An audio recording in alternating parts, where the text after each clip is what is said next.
میں نے کم از کم اپنی 32 ایئرز پریکٹس میں اس طرح کا جو سائفر میں ٹرائل ہوا ہے پہلی دفعہ دیکھا ہے۔ کیا کہیں قانون کے مطابق 10 سال سزا بنتی ہے؟ اب اس فیصلے کو کون مانے گا کہ یہ فیصلہ ہے؟ کیا یہ عدالت کا فیصلہ ہے؟ کیا یہ عدالت نے کس دباؤ میں فیصلہ کیا؟ آپ دیکھیں کہ 2 دفعہ فارن منسٹر رہنے والے شخص کو اور فارمر پرائم منسٹر کو یہ حق نہیں دیا گیا۔ کیا ہائی کورٹ سے ریلیف ملنے کی توقع ہے؟ میں کہتا ہوں کہ اس الیکشن کے اوپر اتنے اربوں روپے لگانے کا کیا فائدہ ہے؟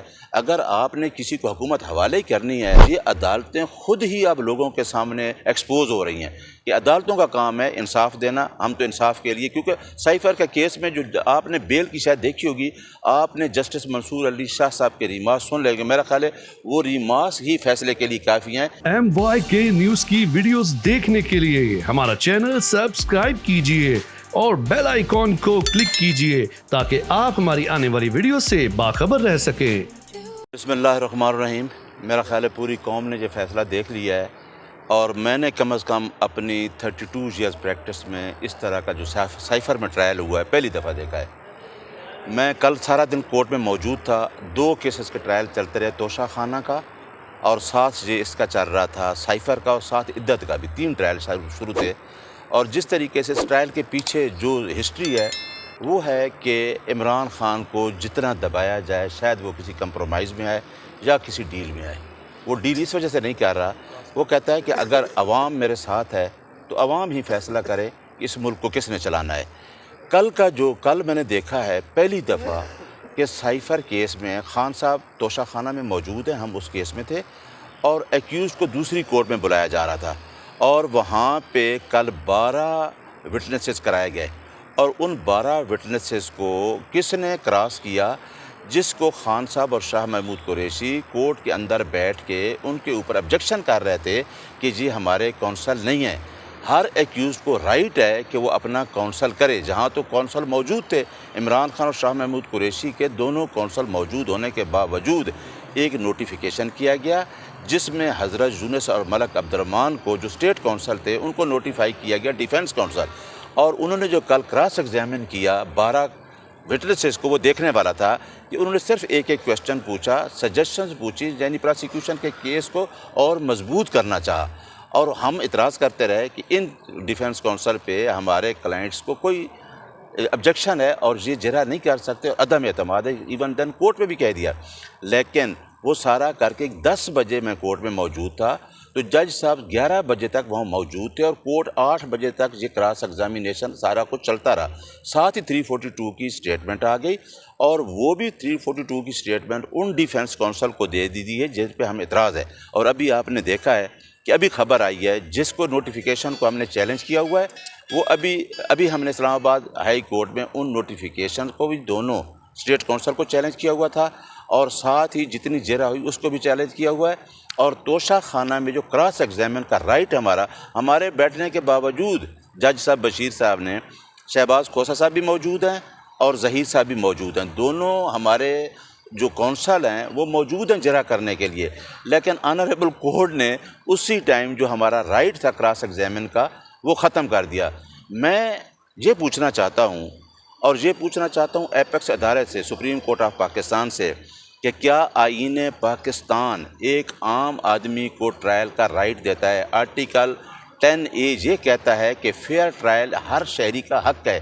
یہ تو ایک آدمی former prime minister of Pakistan ہے، اور دوسرا 2 دفعہ فارن منسٹر رہا ہے۔ آپ دیکھیں کہ 2 دفعہ فارن منسٹر رہنے والے شخص کو اور فارمر پرائم منسٹر کو یہ حق نہیں دیا گیا۔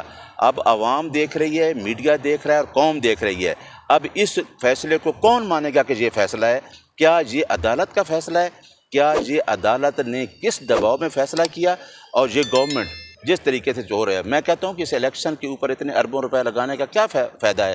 اگر آپ نے کسی کو حکومت حوالے کرنی ہے اور کسی آدمی کو سزا دے کے 8 فروری کو آپ کو اس سے آؤٹ کرنا ہے، تو یہ ہمارے ساتھ مذاق نہیں ہے، یہ پوری عوام کے ساتھ مذاق ہے۔ اور آج ہم ہائی کورٹ کو بھی کہنا چاہتے ہیں کہ ہائی کورٹ کو بھی دیکھنا چاہیے کہ توشہ خانہ ہو، اس سے پہلے جو ججمنٹ پڑی ہے کنوکشن وہ بھی پینڈنگ پڑی، آج تک عمران خان کی سزا سسپینڈ نہیں ہوئی۔ اور آج جو ہم نے ریویژن کیا، ہم صبح گئے ہیں، جج صاحب کو اسی ٹائم بلا لینا چاہیے تھا اور سننا چاہیے، لیکن ہمیں پتہ ہے، ہمیں یہ خبر آ گئی تھی کہ 5 تاریخ سے پہلے ان کو سزا ہو جانی ہے۔ اچھا، آپ کو خبر آ گئی تھی کہ 5 تاریخ سے پہلے آ جائے گی، یہ بتائیے گا کہ کیا ہائی کورٹ سے ریلیف ملنے کی توقع ہے؟ ہائی کورٹ میں آئیں گے یا سپریم کورٹ سے ریلیف ملے گا؟ دوسرے یہ بھی بتا دیجیے گا کہ کیا کہیں قانون کے مطابق 10 سال سزا بنتی ہے؟ دیکھیں کہ پہلی بات ہے کہ آپ ہائی کورٹ آئیں گے ہمارے جو لوگ ہیں، ہماری پارٹی ہے، ہمارا یہ نعرہ ہے کہ ہم آئین کی بالادستی اور قانون کی حکمرانی پہ یقین کرتے ہیں، لیکن جو کورٹس کی طرف سے فیصلے آ رہے ہیں وہ قطعاً آئین کی بالادستی اور قانون کی حکمرانی پہ نہیں ہیں۔ آپ نے دیکھا کہ ایک پارٹی کے خلاف جو فیصلہ آیا بلے کا، وہ پوری قوم کو پتہ ہے کہ کیا کسی پارٹی سے یہ رائٹ، آپ ANP کو اسی دن جرمانہ ہوتا ہے اور ہم سے وہ رائٹ لیا گیا۔ ہمارا ہائی کورٹ، ہم کوئی دوسری پارٹی کی طرح نہیں کہ ہائی کورٹ کے اوپر حملہ کر دیں گے، لیکن یہ کہہ سکتے ہیں کہ عدالتیں آئین کی بالادستی اور قانون کی حکمرانی اور آزاد عدلیہ، کانسٹیٹیوشن کے اندر ایک کنسیپٹ ہے فری فیئر الیکشن کرانا یا آزاد عدلیہ۔ آزاد عدلیہ ہمیں کہیں نظر نہیں آ رہی۔ آزاد عدلیہ آج ہم ہائی کورٹ جس میں کھڑے ہیں، اس میں آپ کو پتہ ہے کہ ہمارا توشہ خانہ کا ایک کیس کب سے ہم ریکویسٹ کر رہے ہیں کہ کنوکشن کو اپیل جو ہم نے دائر کی سسپینڈ کیا جائے۔ ہم کورٹ میں آ رہے ہیں، عوام دیکھ رہی ہے، یہ شاید سمجھ رہے تھے کہ ہم کو عدالتوں سے بھاگ جائیں گے، اور یہ عدالتیں خود ہی اب لوگوں کے سامنے ایکسپوز ہو رہی ہیں کہ عدالتوں کا کام ہے انصاف دینا۔ ہم تو انصاف کے لیے، کیونکہ سائفر کا کیس میں جو آپ نے بیل کی شاید دیکھی ہوگی، آپ نے جسٹس منصور علی شاہ صاحب کے ریمارکس سن لیں گے، میرا خیال ہے وہ ریمارکس ہی فیصلے کے لیے کافی ہیں کہ یہ ایکویٹل کا کیس ہے۔ نیاز صاحب، یہ کہیے گا کہ آئندہ کا لائحہ عمل کیا ہے؟ کارکنان کو کسی پرامن احتجاج کی کال دیں گے؟ چونکہ دیکھیں، کل میں بتاتا ہوں، کل ہم اڈیالہ گئے سارا دن، اور اڈیالہ جب ہم نکلے تو باہر ایک PTI کے ایک کینڈیڈیٹ کا جلسہ تھا۔ یقین کریں کہ وہاں پنڈی کی پولیس پہنچ کے جتنے لوگ بھی وہاں جمع تھے ان کو اٹھا لیا گیا۔ آج اسلام آباد ہائی کورٹ میں ایک میں نے پٹیشن دائر کی ہے کہ کل جو سنڈے کو خان صاحب نے کال دی، اس میں انہوں نے کہا تھا کہ آپ پوری عوام باہر نکلے اور ریلیاں نکالے۔ آپ نے دیکھا ہے کہ لاہور میں، پشاور میں ہمارے کتنے لوگ گرفتار ہوئے، آج بھی ہمارے لوگ 46 حلقہ سے گرفتار ہوئی۔ وہ پٹیشن ہم لگائی ہے کہ ریلیوں کو، جو کنسٹیٹیوشن ہمارا حق ہے، آرٹیکل 15، 16، 17 کیا کہتا ہے؟ Freedom of movement, freedom of speech اور فریڈم آف ایسوسیشن۔ آپ کسی آدمی کو منع کر سکتے ہیں کہ ایک پارٹی اگر لیونگ پارٹی ہے تو اس کے ساتھ ایسوسیشن کا آئین کہتا ہے، جب آئینی طور پہ ایک پارٹی ہے تو آپ لوگوں کو منع کر رہے ہیں الیکشن میں جانے سے۔ اس لیے ہماری لوگوں سے یہ استدعا ہے کہ آئین کے دائرے کے اندر رہتے ہوئے، قانون کے اندر رہتے ہوئے، یہ آپ کا حق ہے، آپ اپنا حق استعمال کریں۔ آپ کا حق کو کوئی نہیں چھین سکتا، آپ اپنے حق کے ساتھ رہیں۔